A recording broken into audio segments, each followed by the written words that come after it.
Love Island star Sophie Gradon took her own life. Claim friends who say ex-contestant, 32, had money and health fears before she was found dead, as ITV airs in loving memory tribute. Love Island star Sophie Gradon killed herself aged 32 after battling depression and money troubles, her friends have claimed. The ITV2 show tonight aired a tribute to 2016 contestant Sophie Gradon, who was found dead at her parents' home on Wednesday night. The former Miss Great Britain shot to fame after she became one half of the first bisexual couple on the ITV2 show and had sex with a male co-star in a wardrobe. Her friends have revealed she also lost a close friend in the run-up to her death, which saw her fall into a dark place. Friends told The Sun last night she had suffered from depression and anxiety, and there was talk of financial issues, which obviously adds to the worry she was enduring. Her friends thought she was in a great place as she was madly in love with her boyfriend and life was good. However, a good friend died and it affected her very badly. Police rushed to Sophie's £960,000 family home in Medburn near Newcastle on Wednesday, where they found her dead. A tribute to Sophie was shown at the top of tonight's episode, which read, "In loving memory of Sophie Gradon." Her heartbroken boyfriend Aaron Armstrong, who Sophie branded the one on social media hours before her death, penned, "I will never forget that smile. I love you so much, baby, you're my world forever." Sophie, who attended the £4,400 eight-term Dame Allen's School in Newcastle, claimed she sold her soul to reality TV. She documented her struggle with anxiety and depression on social media. She told her Twitter followers in September, "Hi guys, no, not dead, just battling a little bit of depression. I'll come back, I promise." The model was friends with popular bar owner Paul Burns, 37, who died weeks ago, and penned a poignant message after his death thanking him for being there when I needed someone. While it remains unclear how Sophie died, police said there are not believed to be any suspicious circumstances surrounding her death. It is understood Sophie passed away at her parents' £960,000 home in Medburn, Ponteland. Her family were too upset to speak today.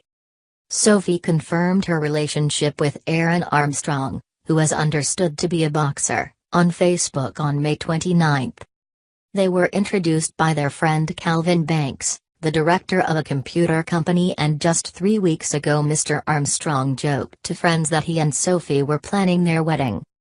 On June 15, shortly after returning from a holiday in the south of France, Sophie tweeted, "I genuinely feel that when true and honest human souls get taken away from us, they are the ones who have found the meaning of life."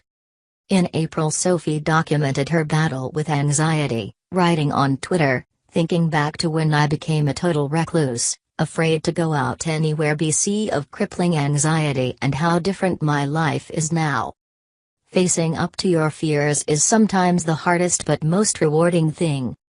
She wrote in October, "Feel so guilty when my anxiety takes over, for not wanting to see or speak to anyone. Some days I get so overwhelmed I just want to nap." Just 2 days ago Sophie was tweeting about the current season of Love Island and joking with other reality TV stars about the series. A spokesman for ITV said today, "The whole ITV2 and Love Island team are profoundly saddened to hear the news about Sophie, and our deepest sympathies and thoughts go to her family and friends." There has been an outpouring of grief from Sophie's friends and co-stars across social media today. Katie Salmon tweeted, "Fly high beautiful so high," alongside a poignant tribute reading, "Isn't it crazy how someone so stunning, so smiley and appeared so happy can feel no way out? The world we live in behind social media." Olivia Buckland, who appeared in Love Island with Gradon, tweeted, awful news this morning. I am gutted. I am so sorry the world failed you. You were such an intricate, creative, intelligent soul. Words fail me." In a second tweet, Buckland wrote, "You helped us through so much. Your smile was one in a million. The world failed. I send all my love and my thoughts to you today. To your family and your loved ones. I cannot work out what to say. R.I.P. you beautiful beautiful woman. I'm so lucky to have met you. Stay shapey. Geordie Shore star Holly Hagan wrote, "ex-Sophie Gradon, you were only helping me battle the Twitter trolls yesterday. Rest in peace beautiful." Love Island host Caroline Flack tweeted, "So very sad. Such a beautiful soul. Such a beautiful smile, thoughts and love with friends and family." Alex Bowen, who also appeared in Love Island in 2016, wrote, "We had lots of little chats and so many laughs. You were the shoulder to cry on and a beautiful person with a beautiful soul. Shine bright in that sky Sophie Gradon." Love Island winner Nathan Massey wrote, "Truly shocked and upset from the news this morning. You was like a big sis to me in the villa. Thoughts go out to her family and friends. R.I.P. Soph." A spokesperson from Northumbria Police told Mail Online, at about 8:27 p.m. yesterday police attended a property in Medburn, Ponteland, where sadly a 32-year-old woman was found deceased. There are not believed to be any suspicious circumstances surrounding her death. A report will now be prepared for the coroner. Sophie was left devastated by the death of her friend Paul Burns just weeks ago. Mr. Burns had been in charge of popular bar The Botanist in Newcastle city centre but passed away unexpectedly on June 2. Posting on Facebook after Paul Burns's funeral, Sophie wrote, "Today was all about you sweetheart. What an amazing send-off for our Mr. Newcastle Paul Conrad Burns. Thank you for being there when you recognized I needed someone. You are a true saint. I only wish I had got to know you better. All my love and thoughts with your nearest and dearest. I've never felt so emotional yet so uplifted in my life." Thomas Powell today retweeted a message from Holly Hagan, who wrote, "If you're struggling right now, people care about you. I promise please speak to someone." Sophie, who had more than 400,000 followers on Instagram and more than 218,000 Twitter followers, took part in a talk earlier this year about the impact of social media on children. She shared her own experience of online bullying as she backed the campaign to protect children from social media abuse.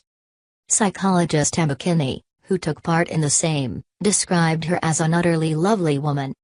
The woman who scouted Sophie in South Shields when she was just 16 has spoken of her devastation after the death of the star. Leslie Lister, owner of Tiny's Models, spotted Sophie while she was on a night out in the town 16 years ago and signed her up to the agency. She says she last saw Sophie just 2 weeks ago and said there was no inkling anything was troubling her.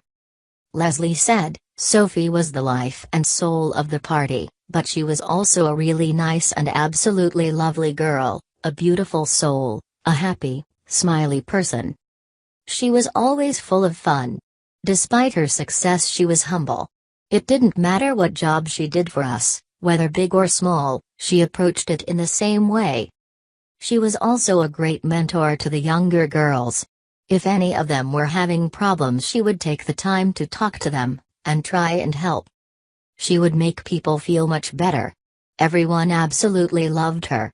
She was a beautiful girl, but clever with it. I first spotted her on a night out when she was 16. I went over and spoke to her and she was gorgeous, very enthusiastic. She became part of the Tiny's family and the rest is history. Sophie knew exactly what she wanted and went for it. We were all incredibly proud of what she achieved. She was our first ever Miss Newcastle and our first ever Miss Great Britain. I last saw her a few weeks ago when she popped in to talk about her work as a social media influencer and everything seemed fine. She was her usual friendly, happy self. She was an only child and I know that her family will be devastated. To die at 32 is tragic.